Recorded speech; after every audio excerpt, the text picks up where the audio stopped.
This is Dan Schneider, and on this edition of the Dan Schneider video interview, I will be talking with a man named Harold Wright. He is a poet and a translator. He's a storyteller, and he's been doing it for quite a few decades. And the next hour or so, I will be talking with him about his career in literature and out.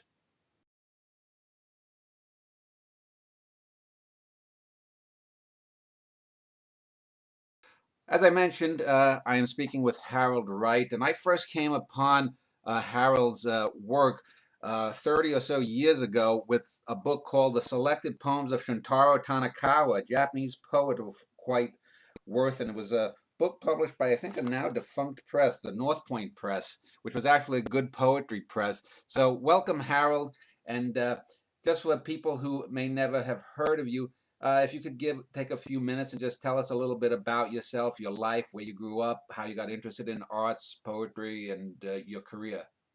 All right. Well, thank you. Yes, I'm from Dayton, Ohio. I grew up in Dayton, Ohio. I worked in construction work. My dad was in construction work, and the I was interested in poetry from high school. One of the reasons I was dyslexic, and I found out that reading was very difficult for me. So when I was doing my lessons in school, I always looked for shorter things, shorter stories, poetry, and so forth. So I really enjoyed poetry. And then when I could hear somebody read it, like a teacher with a good voice, I just loved the sounds of it. And so that I really fell in love with poetry, like in high school. Then I joined the Navy. I was about to be drafted. I didn't want to be drafted, so I joined the Navy. And they sent me first to New Orleans. And I was stationed in New Orleans, and I had a job at the federal building at the 8th Naval District. And there I was able to live off base in the French Quarter. And there I actually met some real poets. And that was very exciting. What year was this, Harold? Was this during the 50s? 1951, I joined the Navy, so 1951, 52. Okay. In the French Quarter, it was a wild place back then. Right? Let me tell you about that. Okay. So after about a year in New Orleans, decided they were going to do something else. Anyway, I ended up in surveyor school because of my construction background. And so I then went to surveyor school in the Navy, and they assigned me to the construction battalion, the Seabees, fighting Seabees. Well, I didn't know where I was going to be sent. And thought maybe Korea, maybe Guam or someplace, but they sent me to Japan. Huh. And a little bit disappointed at first because that didn't sound very exciting. I mean, we already beat them in a war. I didn't understand why I was going there. But anyway, I ended up for the next 3 years in Japan. Totally loved the place, loved the people, loved the sake. And one day I was walking through the mountains, and I wondered what kind of poetry the Japanese wrote. I had never heard of haiku or tanka or anything like that. So I went to a bookstore and in broken Japanese asked him, "Do you have a book of Japanese poetry?" And he figured out what I was trying to say and found a book, which I still have, that had the tanka poems from the Manusha in it. Some of the oldest poetry stuff. It was a bilingual edition by somebody who went by the name of Shosen Yasuda. Later he became Kenneth Yasuda, and he was teaching at Indiana. I got to know him pretty well. But anyway, this was a very early translation, and so I was reading these tanka poems. I loved those tanka poems. They were short, for one thing. Yeah. And so anyway, I went around and I tried to get my friends to read them to me in Japanese. And we could read them, but they couldn't decipher them. And they said the language was too old. And I couldn't understand that. And anyway, I had a vow at that time that I was going to learn to read this language. And I was going to find out what those poems, those beautiful little poems, said in the original. And in the meantime, based on the translation, I began to write these tanka poems in English. I wrote my own version of English. I had to write them. And so that became kind of a poetic form for me, this tanka in English. So 1952, 1954, I was in Japan. Tanka poems. I still love tanka. And for those people who don't know, tanka poems are basically elongated haiku. Haikus are 5, 7, 5 syllables, and then the tanka just adds 7 and 7 syllables. Yeah, that is correct. That is correct, and it's much older than the more recent haiku poem. Yeah. So what happened when I got out of the when I got to be discharged? I decided I was going to live in Japan. I didn't really want to come back to the United States. I knew Lafcadio Hearn, the famous Scottish poet, so forth. He lived in Japan and translated this stuff, and they had a wonderful life. And I thought I can do that too. Yeah. And so I tried to get discharged in Japan, but the commanding officer listened to my plea to be translated to discharge in Japan. He said it's a very unusual request. Most people want to get home as soon as they can. He said, but I will consider it. But then I made a fatal mistake. When leaving his office, I bowed to him instead of saluting. He said, damn it, Wright, you've been over here too long anyway. We're sending you home. Yeah, and for those who don't know, Lafcadio Hearn was a 20th century American who lived in Japan of early into the English language. So he was quite a major figure, and he also influenced a lot of early Japanese film too, with translations of what is the most famous. Well, let me look it up. But go ahead, keep going, Harold. Yes, okay. Yeah, see, he didn't. He was very famous for his ghost tales. Yeah. Qui-Gon was right. That's right. Qui-Gon. Yeah, that's right. Qui-Gon became a very popular movie. So we're good. Yeah, he's translating ghost tales. And actually, I really became interested in this kind of thing very, very early, because as I was running around Japan with my friends, drinking sake in sake houses and so forth, people would tell me folk tales and ghost tales and things like that. And I was interested in those kind of things as well as poetry. Yeah. So when people, when I show my little book of poems, people realized that they had, the Japanese people were very interested in poetry. When I told them I wrote poetry, I was respected for that. A poet, Chijinga. And so I realized that this was a place I was very comfortable. It was a land of poets. Yeah. And one time I got to add the little story. I was on a riverbank writing poetry, and a drunken construction worker comes down the road, and he was really drunk and really kind of just really wondering what I was doing, and he yelled over at me and told me, "What are you doing over there?" And I said, "I'm writing a poem." No, back at a high, probably a fight or something on him. But he came over and he said, "Give me that notebook." He took my notebook and he scribbled something down there. And he said, "Haiku, that's a haiku." And I thought, this is really an amazing country. Even a drunken construction worker write poetry. So how did you get back to the States, and what were some of the first works that you translated into English when you got back to the States? Yes, okay, let me continue with that.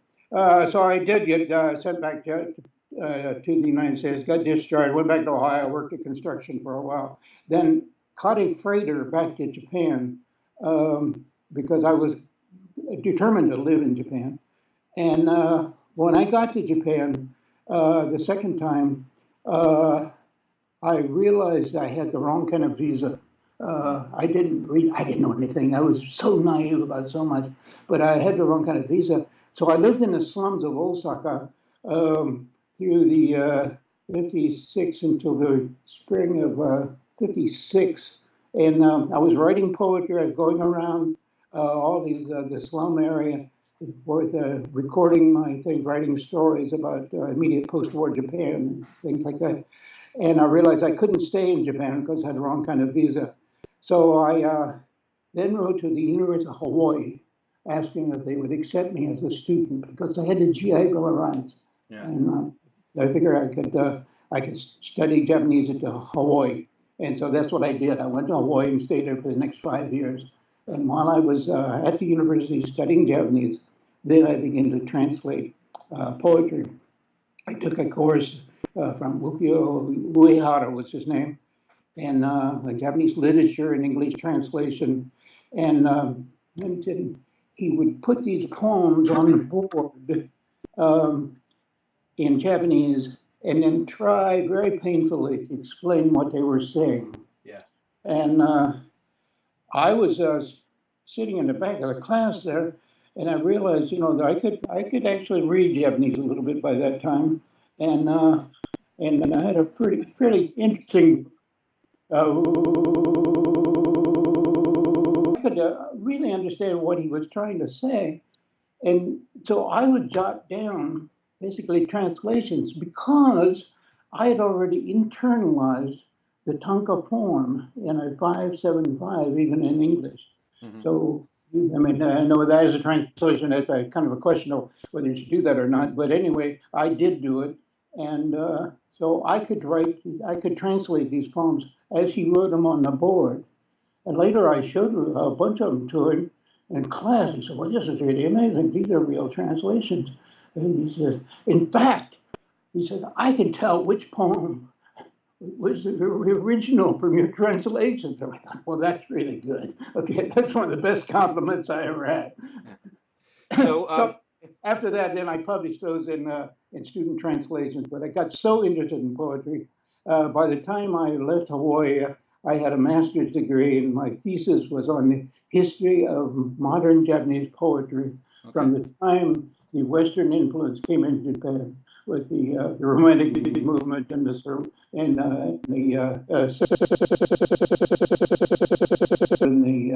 Dadaist poets and so forth. Everybody was coming into Japan influencing. So there was a whole modern movement of Japanese poetry that continued right on up. And I brought it up to about the end of the Meiji period, about 1912. So what did you do after Hawaii? Did you come back stateside? What was your first book of published translations in the U.S.? Okay. What happened then, I applied for a Ford Foundation grant to go to Japan to basically translate Japanese poetry. And the Ford Foundation says, no, we won't send you to Japan, but we will send you to any graduate school in the United States if you want to continue studying at the graduate level in Japanese literature. Mm-hmm. And so I discussed that with some of my friends. I really wanted to go to Japan. I really didn't want to come back to the United States. But an advisor of mine says, why don't you go to Columbia University? Donald Keene is there. And I knew Donald Keene's work. I said, well, I could go there and study with Donald Keene and really learn translation method. And so that's what I did. I accepted the Ford Foundation grant. It was a full ride. Paid for everything, and I went to Columbia University to study with Donald Keene. And while I was there, he began to give me little books of poems and things of the most contemporary Japanese poets. He was getting requests from different literary magazines in the United States, Poetry Northwest, Tri-Quarterly, different things like that, asking him for translations. Well, he would farm them out to me.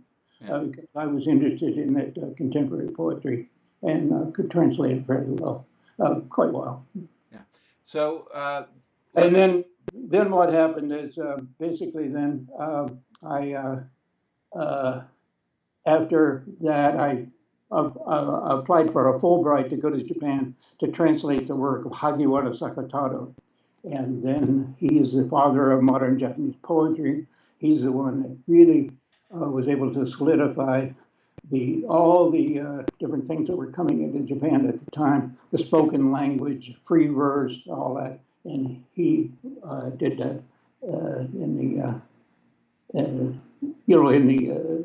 long before the war. Yeah. And he was a major influence of all these other poets like Tanikawa Shintaro and so on. So I translated the first book, successful book of modern poems, the Tsukimi Hoeru, Howling at the Moon by Hagiwara Sakataro, but I've never published it. Oh. I've never published it. I've been very slow at getting my things out, and sometimes other people have published works and so forth. But anyway, that got me started. Then from there, I began to explore other poets after Hagiwara Sakatara. And what happened was, at one time, jumping ahead, I decided to do an anthology of modern Japanese poetry that went from Hagiwara Sakatara down to the most recent poets.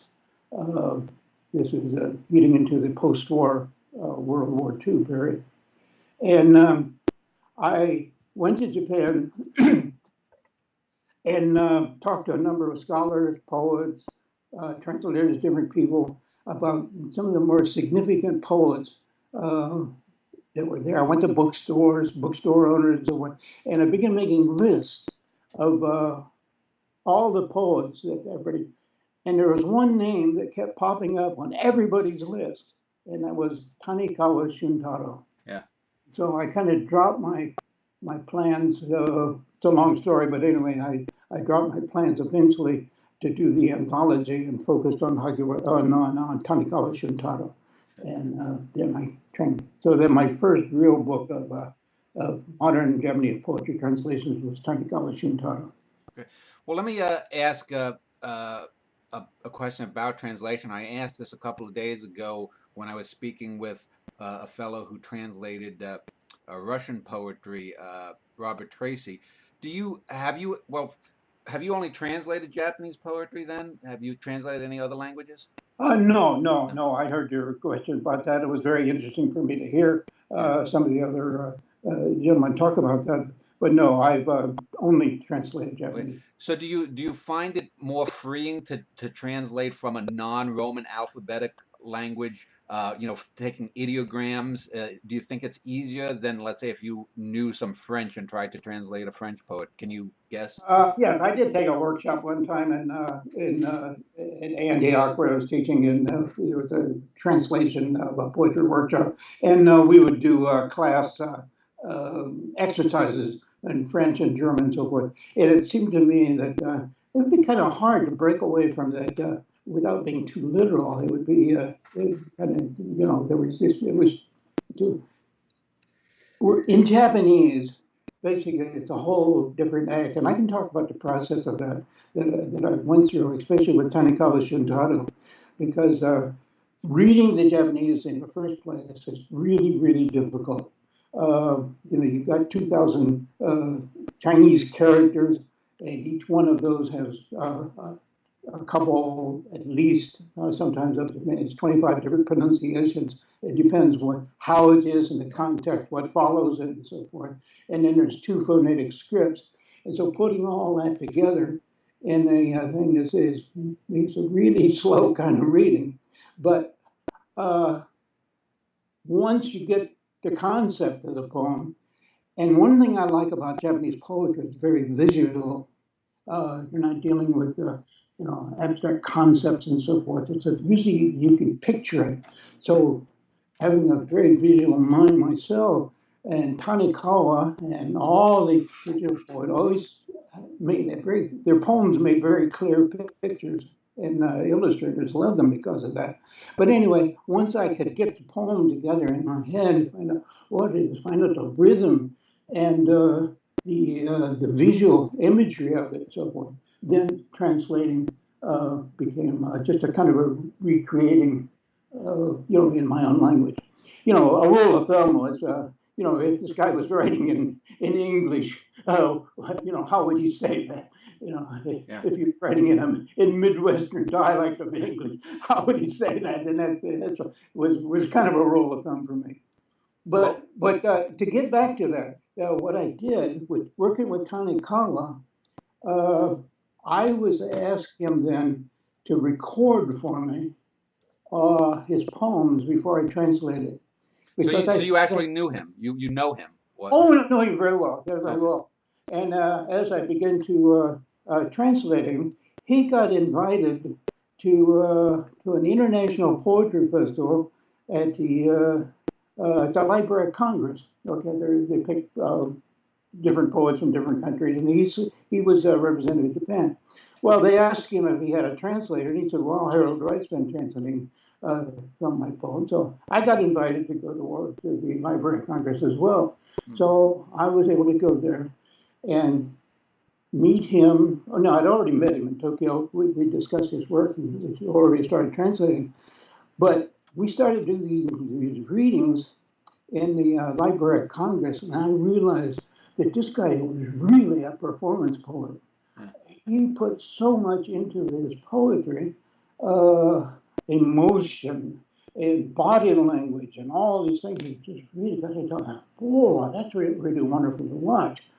And so I began to then play around with my translations and ask him, before I translated a poem, to record them for me. And sometimes I could even watch him recording to see what kind of thing he was doing. But anyway, at the Library of Congress, he could read this poem in Japanese.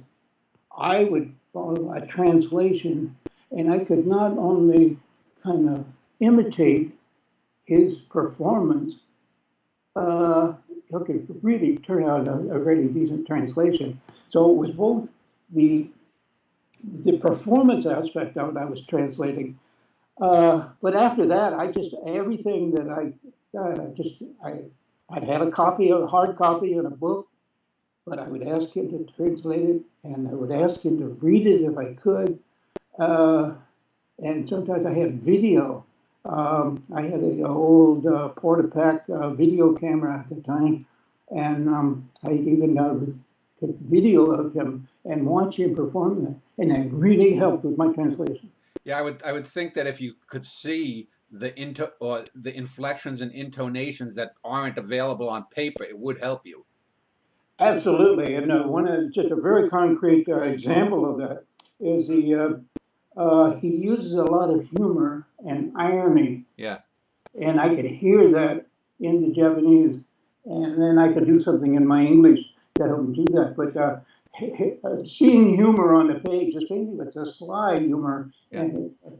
Right, and you can see that online on the internet. You can see people trying to make jokes, but because it's written and you have no sense of what the person's looking like or what the inflection of their voice is, most time humor like that will fall flat. But if you hear it or you see a video of it, you can get it. So I know exactly what you're talking about. Let me just ask you, have you translated Japanese prose as well? Not very much. Again, reading is hard for me. I am dyslexic. And to read something takes I got very good at dictionaries. I'm looking up words in dictionaries. But okay. No, I have not translated. Sometimes in the past, I've been requested to do something, or I had to do something for my academic work. But well, let me just ask you. In the earlier interview I did with the two other translators, I talked about what's known as embodiment theory and trying to create artificial intelligence, wherein computer scientists, to try to mimic the human brain, they've tried to make robots that have some kind of intelligence have hands and things to grasp, because it's difficult to try to mimic human behavior or human thought when you're just a bunch of algorithms. So I wanted to ask, if you're like listening to these Tanikawa performances or watching a video of him perform or being there live, when you go then and you have this in your mind or you're listening to it as you're doing the translations, do you somehow sort of slip into a Japanese mindset rather than the outsider mindset? Is there the American Harold and then the sort of the Japanese Harold that does the translation? No, I expect it's a Taitwar. Okay, it's basically a Taitwar act that I'm kind of looking at one and looking together and not wanting to fall off the middle thing. My job as a translator always felt was to make Tanikawa look good. Yeah. Okay, to capture the best I could in my own language. So that was. Now, I did have the experience one time where I was living in Kyoto doing work on my second book of Tanikawa, and I got very much involved with the traditional Japanese tanka.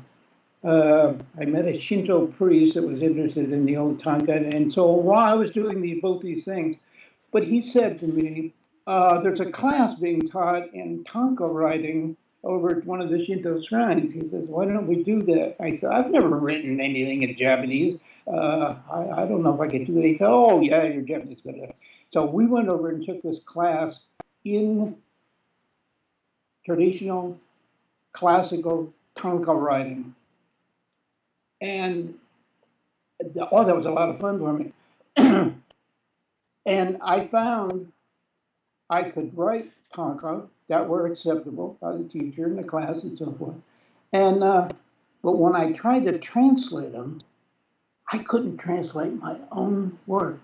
I realized I had slipped over into a Japanese mindset, and I was very confident. I thought I could translate anything, but I really couldn't translate my own work. That because I was some depth of my mind. It became Japanese at that moment. Yeah, that's interesting. And one other final point I wanted to just ask you about that I'd asked the other fellows too. How about things like slang and metaphor from one language to another? I would assume that with Tanakawa, he could help you because if something was boldly stated as A, it might actually be, a metaphor for something that has no equivalent in English. Yes, of course. I was able to contact him even when I was working on my second book in Kyoto. We were on the phone a lot, and I would say, page 69, line 3. There's a word here.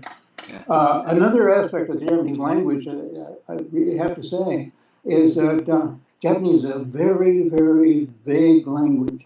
There's no articles, okay, no specific articles, no ideas and those.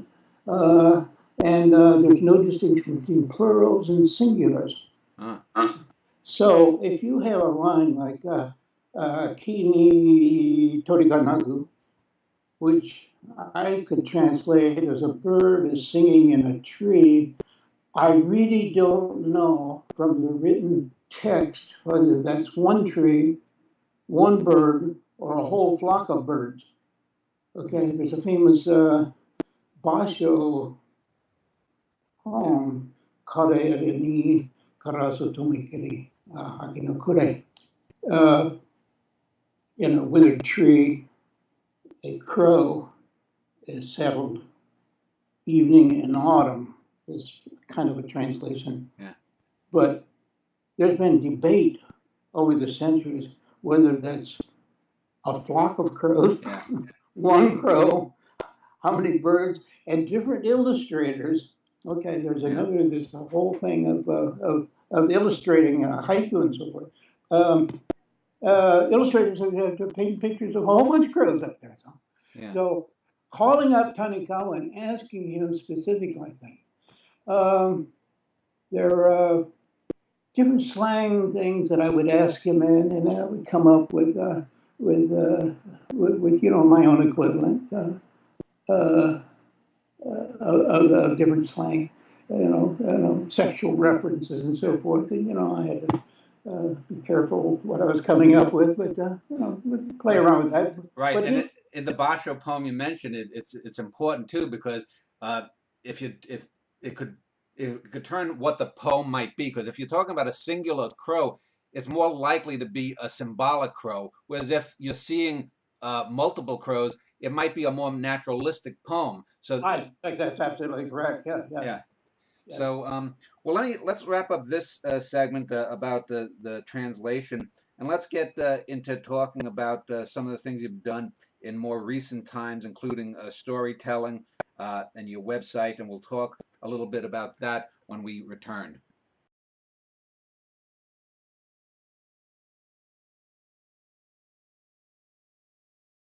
Back with Harold Wright, and in our first segment, we talked about his career in poetry and translation. In this segment, I want to focus on some of his later work, which I only found out about when I was looking him up to do a show on poetry translation, and that's storytelling. Now, I spent about 30 years in the arts, so when I hear a term like storytelling, that says to me people who like stand up at cabarets and will go for 5 or 10 minutes telling a story, sometimes a comic story, or it could be a dramatic story. It could be a moral story or a didactic story. Is that basically what you do? Is it more performance when we're talking storytelling, Harold? Yes, yes, exactly. Yeah. And I'm hearing sound here.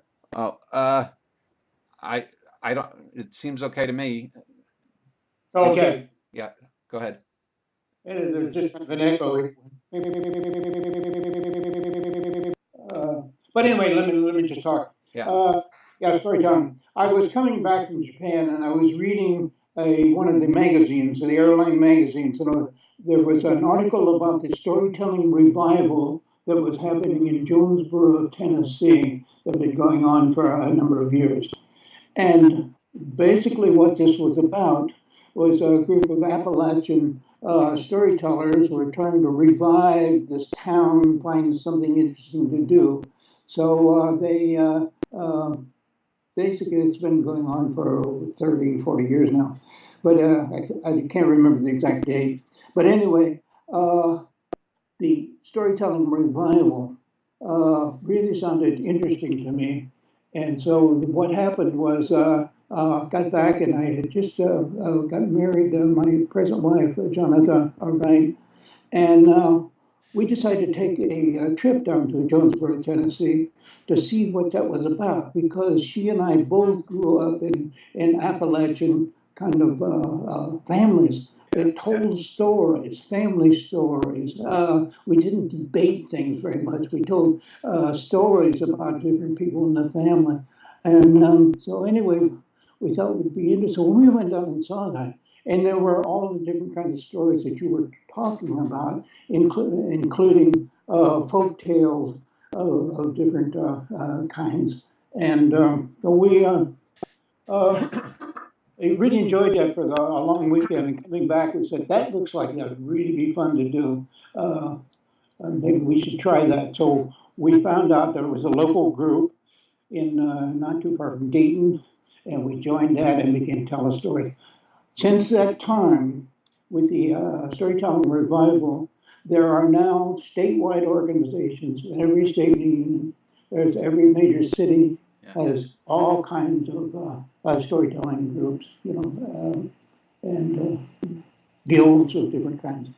And so the stories that are told are the personal stories, the moth kind of stories, there's folk tales, there's tales for children, and going to, retirement communities telling stories, and environmental groups inviting me to tell stories. So I would think this is related to folklorism then. I think so, but I haven't made a study of folklore and how that's yet. Yeah, but there are people that can write where they're extended about that. So you primarily now are doing more of the storytelling than the poetry. So do you go to when do you get invited to fairs? Do you get invited to community colleges, or do you teach classes? And talk about that for a bit. Yes, yeah, we get invited to different kinds of festivals. There's a very large network of festivals. Different people have these storytelling events. They get a circus tent. It's very much like the old Chautauqua kind of thing, where the community will gather for their storytelling. We do it in libraries, we go to schools, and all that. So that's what I do when I'm kind of on the road. When I'm at home, I write poetry. I do write poetry about every day. It's just a hobby kind of thing. And I translate. I still translate. And one of the projects I've been working with is a translation of the Emperor Meiji. 1868 to 1912, and he was a very prolific poet. And I got interested in him when I was in Tokyo in 1964 during the Tokyo Olympics. I got a call from the Meiji Shrine asking me to translate a number of the Emperor Meiji's poems for the Olympic guests. And so I did that. Then I was invited back to Japan to translate a group of poems for the 70th anniversary of his death, and that was published in Tokyo. And then we were working on this large project of 300 and some poems of the Emperor Meiji with there was a committee of the chief priest of the Meiji Shrine, where the soul of the Emperor Meiji is entombed. There was the tutor to the crown prince, who is now the emperor of Japan, and the grand chamberlain of the imperial household. And so I was invited to join these three and get a large collection of Emperor Meiji's poems. And I said I would translate them, but we could not find a publisher, even in Japan. They said it would cost too much. It would be too splendid of a book to publish it. So anyway, the project was dropped, but I had the poems that we had selected, and I'm still working on it. And I just finished the last one last winter. Okay. Well, let's with the storytelling. And then so during our weekends and things, we go out and tell stories. And when I'm sitting here at home, I translate poems or I translate folk tales. I love translating folk tales now. So now, I'll get these all. Are those mostly Japanese, or are they also American? Because I see on your website, Flesh Crawling Tales of Old Japan is one of the books that you and your wife did. Yes. So it's the old the old traditional tales, the old folk tales of Japan. So are you considering yourself sort of a latter day Lafcadio Hearn then? Someday I'm going to fill his shoes. That's my life goal. Yeah. I also see that you've released CDs about Japanese. One called "The Story of Japanese Poetry," CD, 2-volume book of haiku and whatnot. So, where do you record them at home, or do you go to a recording studio to record them? Or no, it's really nice living in a small village like this. We have we do have a very fine recording sound space. It's called here in town. So it's just down a few blocks away. So whenever we have a story, after we work up a story for our thing, we'll just go over to sound space and record it with him, and then he will archive this until we have enough for a CD. And to do the same thing with poetry. I decided translating poetry, and I was very impressed with the gentleman you had on talking about all the books they publish and so forth. I have found that is really kind of hard, and not having the academic kind of support. And I'm not teaching in a grad school. I was teaching in an undergraduate college, and so I didn't have the department or the colleagues or the whatever. This is a town of 3,000 people. So anyway, I haven't been out there hitting the bushes trying to get my books published. So what I've been doing is really having fun with it. And so I decided to go through all the translations I had done and pick out maybe 50 or 70 of my favorite ones and string them together in a chronological order and call it the story of Japanese poetry. So starting with the Manyoshu, my favorite translation there, down to Tanikawa Shantu. And so that's the story of Japanese poetry. I think it's 1 or 2 volumes of CDs with a printed booklet goes with it. Well, now are these anthologized stories all by other people, or are there stories that you and your wife have created yourself? Both. We have both worked on all the childhood stories of our family stories. We have done collections of that. But right, so you have American stories as well as Japanese. Personally, yeah, the ones, yeah. Sometimes we do scary stories, but what I've done with the Japanese is go back and basically retell them in English. Yeah. Go back, and so that's scary stories, for example, on different themes like that. So Halloween, we tell a lot of stories. There's a large place near here. It's a agri-entertainment place, where it's a farm place where they have hay rides and all that stuff. So we're the in-house storytellers for that place. Young's Dairy in Yellow Springs, Ohio. Okay. Well, let me talk a little bit about performance, because back in the 1990s, I was living in the Twin Cities in Minnesota, and I used to perform for a few years at something called the Balls Cabaret, and it was a free thing where people would go up, some would play musical instruments, I'd read my poems, people would do stories or act out a scene from a play they had written. And I remember there was a fellow there who was a storyteller. His name was Lauren Nemi. I don't know if you ever heard the name, but he always had this ability that when he'd tell a story, he'd go on for 3 or 4 minutes and he'd always get the audience in his hand. And he wasn't like Robert Redford good looking. He wasn't particularly charismatic, but he had a way with words and he'd tell the story. Once he got to about the 4th or 5th minute, he'd have he'd have the crowd in the hand and you're just ready for him to come home with the climax and bring it home.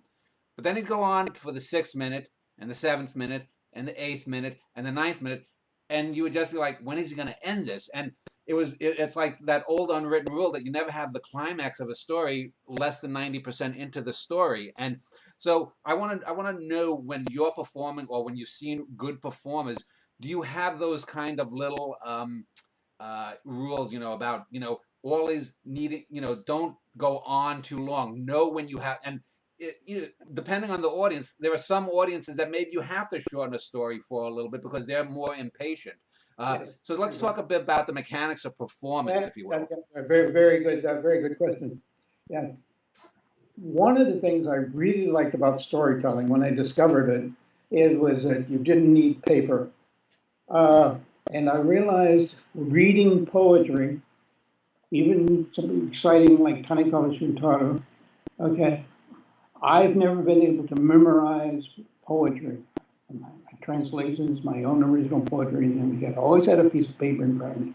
Once I discovered storytelling, okay, then I had eye contact with the audience. And the kind of things you're talking about, it's because it's an interactive art, because you're really communicating with the audience. Okay, you can tell these things. Now, if I see in the audience that somebody is getting a little bit bored, and it doesn't take very much at all in the way their eyes are looking at me, okay, then I can speed up that part of it, or I can add something a little bit more exciting like that, okay. And if it's too exciting, then I can bring it down. But it's basically playing with the audience, and reading the art. It's an interactive art, and that's one of the things I really love. I think I've always been a very shy kind of kid that really craved attention. I think I wanted to find ways to jump up and down in front of our audience and make noise. And I think storytelling has really provided a very good outlet for me. Well, we mentioned earlier, you talked about teaching writing. How about performance? Do you also give like workshops? Have you ever had a dozen people, young people who may have wanted to learn how to stand up and tell stories and whatnot? And how does that differ than, say, the writing workshops? Oh yeah, we've not quite done it in AR. Done it with different groups. We still do it. We just a few weeks ago we were invited to the outdoor education center here, where they bring these young naturalists in to teach kids about nature. And basically, they're storytellers. They're telling stories of nature. They're telling stories of trees and animals and so forth, and even including folklore and stuff. So they want to be able to tell their stories better. So they invited us to come over to do a workshop. Well, we teach them the basics.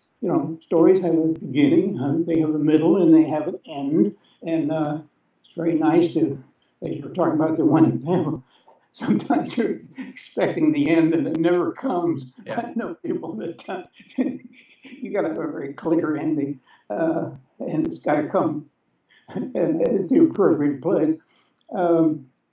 There's different voices that you can do. So we really have to do different things with voices. If you're talking, I tell a lot of folk tales about old men and old women. But it works out very well with my wife and I, because we do tandem telling, and we do the two of us tell one story. which is also a lot of fun for us. And so, you know, when a Japanese folk tale has an old man and an old woman, you know, we're pretty natural for the parts. Well, let me just wrap up this segment with a final question about the performance aspect of the art. Do you find that that certain crowds are drawn more to, say, folkloric tales, whereas some are drawn more to comedic tales? Other crowds are better suited for dramatic story, and another one might be more for a soap operatic melodrama. And do you sometimes get surprised if you go to perform and and maybe you're geared to tell up, you know, stories of Paul Bunyan or Pecos Bill or that kind of folklore, Okay. and it turns out that they really want to hear about you know, the latest celebrity and, you know, some kind of goof on that? Usually the audiences that come to these storytelling events are really a mixed bag anyway. Yeah. And usually you can find someone in the audience that's really relating to, you know, if they weren't interested in maybe what we're doing, they probably wouldn't be there in the first place. So anyway, so there's always someone, you know. You know, there may be a group of little old ladies there. They just love these, you know, these sweet kind of things. And so, you know, I just keep them in my eyesight a little bit more than I do the old duffer over there who didn't want to be there in the first place. So there's a way that you can within the audience. But yes, sometimes we advertise, you know, what we're going to tell stories about. You know, we're invited to an organization for around Valentine's Day for love stories. And anybody that comes there kind of knows what to expect. Okay. Or if you come out to our haunted barn around Yellow Spring, you know, but late October, you better know what you're going to listen to. We're going to have some very scary stories. Okay, well, let's wrap up this segment. In our next segment, we'll I want to talk a little bit about your wife, how you met her, your performance with her, the website, and then wrap things up with a closing remark. And we'll do that in a moment.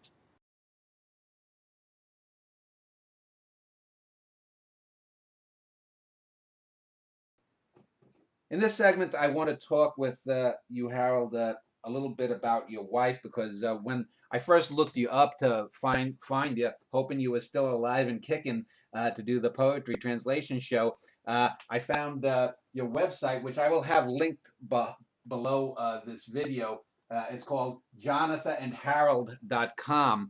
So tell me a little bit about your wife, Johnatha. Was she a poet, a storyteller, a writer? How did you meet her? Did you meet her in Japan?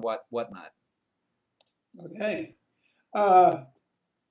Yes, she grew up in Missouri, and as a rural, you know, Appalachian kind of background, storytelling. I grew up, my parents are from Appalachia, Ohio, southern hills of Ohio. And so we had kind of an affinity of cultural background there. But anyway, I had been translating my poetry and so forth, and I was between, you know, relationships. And I always enjoyed workshops and different things like that. So coming back, I went to the Antioch Writers Workshop, which takes place right here in town. And writers come from all over the country to present workshops. People come here and write and so forth. So I decided to just brush up my poetry skills, and I took the poetry and writing workshop at the Antioch Writers one year, but it was around 1990. And there was this real nice lady sitting there writing poetry. And she had come from, she'd been living in northern Ohio, working in mental retardation. I think she was an executive for some kind of agency there, and she was looking for new things to do. Okay, So hold on, Harold, hold on. Your thing is breaking up. Let me just pause this here, and I'm gonna hang up and call you back so we get a better connection because your face was sort of pixelating. Hold on, let me just get it rolling again here. All right. Okay, so okay, go ahead, Harold, if you could continue. Sorry. Anyway, I came back from Japan, and I wanted to go to the Antioch Writers Workshop. And in the Antioch Writers Workshop was this one lady, yeah, age-appropriate lady, who wrote very interesting poetry. And I became very interested in her, and she always claimed that she liked me because I listened. I listened to her poetry. So anyway, it wasn't very long till a romance started, and we wrote poetry to each other, and finally got married about 1990. And then it was there together we discovered the whole world of storytelling. And as I say, I had found out about the whole storytelling revival that was taking place in Jonesboro, Tennessee. And one of our early trips together, we went to Jonesboro and saw one of these large storytelling festivals where, like, I think that year, 8,000 people came from all over the country in different circus tents. Now let me just ask, was that I remember reading something that Johnny Cash and June Carter Cash were somehow involved with storytelling. Was that the festival that they sponsored? Because I know they had sponsored something like that. Tell me the name again. June Carter Cash and Johnny Cash, the singers. Yes, okay. No, I am not familiar with that. No, they were not involved with that. Okay. This is the Jonesboro, but Okay. it was very appropriate. There are people like them that come to these things, but they're not. No. Okay. Go I ahead. don't remember them coming with it. All right. We'll continue. But anyway, yeah. So we decided the storytelling. So this is one of the things we did then, and we even taught classes in storytelling at Antioch together. I was teaching Japanese and things, but at Antioch, they're always with their new exciting classes. So we were able to then start taking classes at Antioch and storytelling. And we had a very large group of students who became kind of followers of us. And we met often and told stories and translated stories. And the language students would translate stories from different from French or German or whatever. Well, so after that, we met and got married and very happily are still married. So how long have you had the website, JonathanHarold.com? Oh, she knows numbers better than I do. Goes back probably, I'm going to guess 10 or 15 years. But okay. Now, do you both write the books together, or do you when you put out a book of, say, translations of stories, do you handle one aspect of it and she handles the other ones, or do you do them together, or do you do one story, she does another story? No, usually it works out like you're referring to the Japanese stories. I'm the only one who read, I can read Japanese.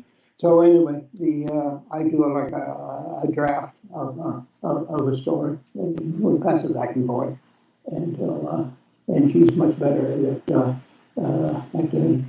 final proving and the editing and finding my mistakes and polishing. How about the performance aspect of it? You said that you perform together. When you perform together, do one of you act as sort of a Greek chorus, or is it more like, do you do mostly comedic performances together, or more dramatic, or what? All that. Sometimes we were going to do a story. If we decided, we both perform solo and we perform in tandem. When we have a story that we think will work as a tandem story, we basically print this story out, look at it, and then using a highlighter, define the different parts of it that we're comfortable with. Sometimes there's a narrator, And it seems like in many cases, I do the narrator part. If there's a gender distinction in the story, then it's pretty easy to break down. And then we usually say to start the story together, sometimes by using set phrases like Mukashi Mukashi Haro Tokuroni, long ago in ancient Japan or something like that. I may start with that.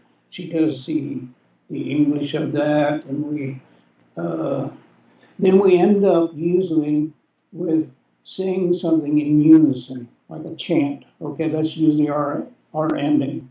Maybe something simple like, and they lived happily ever after, or never did that again, or something. Just something simple, puts a final period to the piece. Well, let's talk about the legacy here, and if you could tell one story, what kind of story would it be, and would it be being invited to the White House to tell it in front of the president? Would it be telling it in front of a group of children, or going to speak in front of the Emperor of Japan and tell a story? What is your sort of like Babe Ruth moment, if you could? Okay. Actually, I have a story just the other day. I walked into this Unitarian fellowship, and they said, we're talking about, the speaker is going to be talking about the perils of growing old. Do you know any stories that deal with the perils of aging? And I said, well, let me take off my hat here and think about it. So I took off my hat and I said, yeah, I know a story about perils of aging. And so I told him this story. Once upon a time in Japan, there was an old man and an old woman, and they were getting up in years, and it was so hard to do their chores. He'd go cut wood, and his back would hurt. He'd tie, and she would go down to the river to do her laundry, and her back would hurt. He'd tie. Well, one day he said, I have to go in the mountains and cut a bunch of firewood. So he went up there and took his axe, cutting up this fire. Oh, it was so hot. He was so miserable. He needed to drink water badly. So he said, oh, I forgot my gourd. I'm getting forgetful too. This is terrible. Maybe I can find some water. So he went up in the mountains there, and pretty soon he heard teku, trickling of water. And he realized there under a big rock, there was a water was coming out, a spring was coming out. So he took his hands, made a cup of it. Oh, that was delicious water. Oh, that's good. He felt much better. He went down the mountain, picked up that axe, catchy. Pretty soon he had a big pile of firewood. And then he went down the mountain home. Well, the old woman came up, she said, that's a nice pile of firewood you have there. But who are you? Who am I? I'm the old man. No. You're not my husband. My husband is an old man. But you are a young, handsome man. What are you talking about? I'm your old man. I'm your husband. Look, this coat, you made it yourself. Yeah, it's my husband's coat. Where did you get it? Did you steal it? Oh, yeah, I'm your husband. Come on. So he went over to where he washed his face in the morning, the swimming pool. And he went over and looked in there. You could see his reflection in there. Oh, my goodness. There was a face a young man looking out of the water. But then he realized that was his face. That was his face when he was young. And so he told her, he said, oh, I think I've become young. How did you do that? She said. I don't know. It must have been that water. I found the spring. I had some water. Maybe it was a kind of a magic water or something. She said, I want to drink some of that water too. He said, that's all right. Tomorrow morning I'll take you up there and you'll drink, and we can become young together. Yeah. And so That night he went to bed. He slept so well. Oh, he slept so well. No aches and pain. And the next morning when he woke up, he was really refreshed. But he looked up, the old woman was gone. Oh, where did she go? Oh, I bet she was so anxious to drink that water. She's already up the mountain. I will find her. She can't walk very long. So he went up looking for her. Obasan, Grandma, Obasan, Obasan. He got up there. She shouldn't be up there by herself. He got up to the place where he'd been cutting firewood. Obasan, Obasan. Around, he was terrified. Maybe a bear or something had gotten her. So he went on up the trail. Pretty soon he heard teku, the water. But he looked around. She wasn't there. Oh, Bazan! Oh, Bazan! She wasn't anywhere around. Couldn't believe it. He went over to the water. Oh, he was terrified. If the bear had gotten her, there was nowhere around. But there beside the water was her kimono. Just her kimono. Oh, this is... Oh, the bear got her. So he went over to pick up the kimono. And there inside the kimono was the cutest little baby he had ever seen. Oh, Grandma, Grandma, baby Grandma, you drank too much water. So with that, he picked her up, carried her home to raise her until she got big enough he could marry her again. That's a good story. Thank you. Anyway, that's the kind of story that would fit in with children love it, old people really love it. Anyway, I have a lot of fun with it. Yeah. So that's what I'm doing now. Well, let's end this. Let me just give you a final minute or two, just if you want to say anything else about what you plan to do, hopefully in the next year or two. Do you have? You mentioned you're still working on translations. What's on the near horizon for you? Basically, it's a day-by-day thing. I wake up, I try to do something literary every day. I write a poem. I just completed 3 little chapbooks last winter. I just kind of sit in my chair and look out and see something that inspires me to write something. And translation, I would like to do something with that with the Emperor Meiji poems. I've decided just to maybe make a Kinko copy and send it off to the Meiji Shrine just for their archives. I will do that anyway because the chief priest himself asked me to translate them, and I always feel guilty that I didn't ever do it. So dealing with some past guilt right now. I will get that off to the Meiji Shrine. I also write for the Yellow Springs News and New newspaper, and I have a very interesting little column I do. It's just op-ed kind of thing. I write about anything. It's a small town. Maybe nature, maybe some political things going on. But I always find a Tanka poem, okay, that fits this subject matter. And I always end with a translation of a Tanka poem in these little things. And they seem to be appreciated. People are always kind of amazed how I can drag out some kind of political thing and find an ancient, 1,000-year-old poem that kind of meets the subject. So I've been doing that. But like I've told people at academic stuff, I have more readership in the Yellow Springs News than I ever had in some of these academic journals. Yeah. Well, thanks for doing this interview, Harold, and thanks for your contributions to literature and storytelling. And anyone who wants to find out more about you, as I mentioned, you can see the link below this video that I have. It's jonathanharold.com. And if you enjoyed this interview with Harold Wright, next week I'm going to be doing my final third of 3 interviews on the nature of existence. I did one with a philosopher, I did one with a theologian, and next week I'll be talking with a physicist. So that should be interesting as well. Again, Harold, thank you for your time and good luck. Thank you, Dan. Thank you very much.